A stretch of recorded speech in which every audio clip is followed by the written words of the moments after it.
அம்மா அவர்கள் மறைவுக்கு பிறகு நான் முதலமைச்சராக பொறுப்பேற்கின்ற பொழுது மேதகு ஆளுநர் அவர்கள் சட்டமன்றத்திலே பெரும்பான்மை நிரூபிக்க வேண்டும் என்று ஆணை பிறப்பித்து அந்த ஆணையின்படி சட்டப்பேரவை தலைவர்கள் என்னிடத்திலே நீங்கள் சட்டமன்றத்திலே பெரும்பான்மை நிரூபிக்க வேண்டும் என்று கேட்டுக்கொண்டார். அதன்படி சட்டப்பேரவை தலைவருடைய அறிவிப்பு கிடங்க சட்டமன்றம் கூட்டப்பட்டது. சட்டமன்றத்திலே பெரும்பான்மை நிரூபிக்கின்ற பொழுது இன்றைய முதலமைச்சர் அன்றைக்கு எதிர்க்கட்சி தலைவராக இருந்தார்.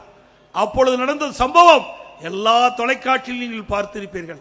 எந்த மாநிலத்திலும் இல்லாத அளவிற்கு நான் பெரும்பான்மையை நிரூபிக்கின்ற அந்த காலகட்டத்தில் சட்டப்பேரவை தலைவரை அந்த புனித நாற்காலியிலிருந்து கீழே இழுத்து தள்ளி அவருடைய மைக்கை உடைக்கப்பட்டு அவருடைய மேஜைகள் உடைக்கப்பட்டு அந்த ஆசனத்திலே நாற்காலியிலே அமர்ந்து காட்சி அளித்தார்கள் திமுக கட்சியை சேர்ந்த சட்டமன்ற உறுப்பினர்கள். அது மட்டுமல்ல, நான் முதலமைச்சராக தேர்ந்தெடுத்து அவையிலே அமர்ந்திருக்கின்றேன்.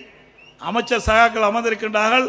அவர் மேஜையின் மீது ஏறி நடனமாடினார்கள் திமுக சட்டமன்ற உறுப்பினர். இப்படி கேவலமான செயலில் ஈடுபட்ட கட்சி திமுக கட்சி என்பதை நாம் உணர வேண்டும்.